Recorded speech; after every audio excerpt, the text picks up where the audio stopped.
Mahigit 200 milimetro ng ulan sa Pangasinan sa loob lang ng isang araw at hindi pa tapos ang Bagyong Luis. Ayon sa 11 umaga na buletin ng Pag-asa nitong Lunes, ang Tropical Depression Luis ay may pinakamalakas na hangin na 45 kilometro kada oras at inaasahang lalapag o dadaan malapit sa Northern Luzon mula Lunes ng gabi hanggang madaling araw ng Martes. Nakataas pa rin ang signal number 1 sa ilang bahagi ng Luzon. Sa Pangasinan, aabot sa mahigit 200 milimetro ang ulan hanggang tanghali ng Martes, at may 100 hanggang 200 milimetro pang inaasahan hanggang Miyerkules. Kaya nga suspendido ang klase at trabaho doon ngayong Martes. Nagbabala ang Pag-asa ng pagbaha, flash flood, at landslide sa mga apektadong lugar. 3 na ang Pilipinong marinong nasawi sa Black Sea, at pinatigil na ng gobyerno ang pagpapadala ng mga marino doon.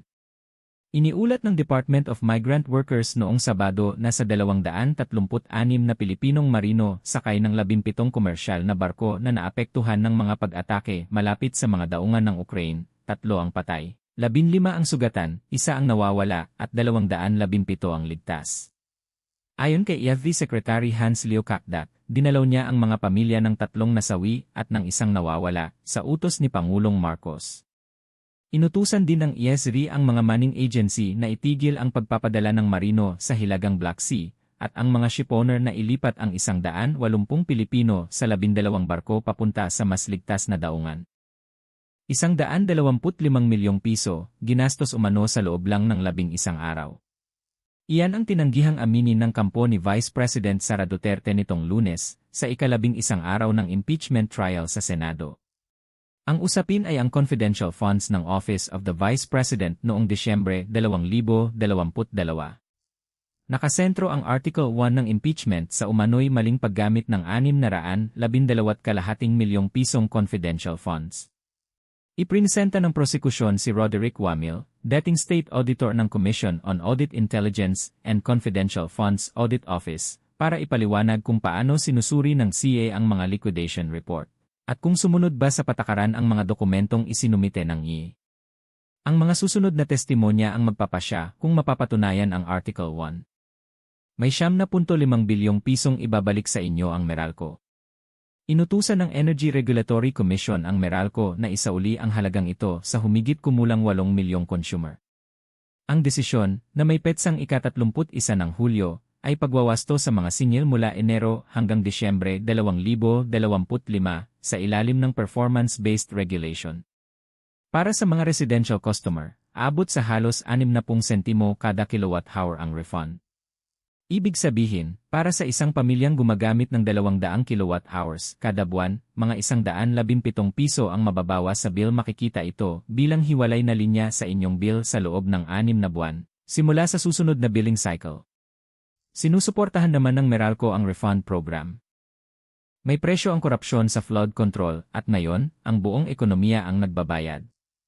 Ibinaba ng World Bank ang forecast nito sa paglago ng ekonomiya ng Pilipinas ngayong 2026 mula 5.3% tungo sa 3.7%.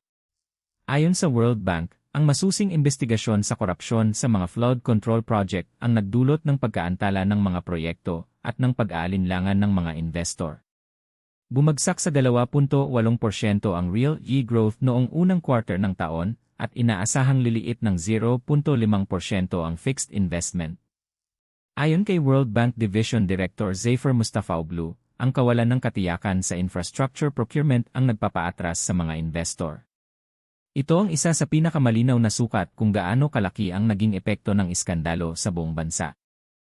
4-1. Ganyan binaligtad ng Pilipinas ang laban kontra Laos at ngayong araw, Thailand naman ang kalaban.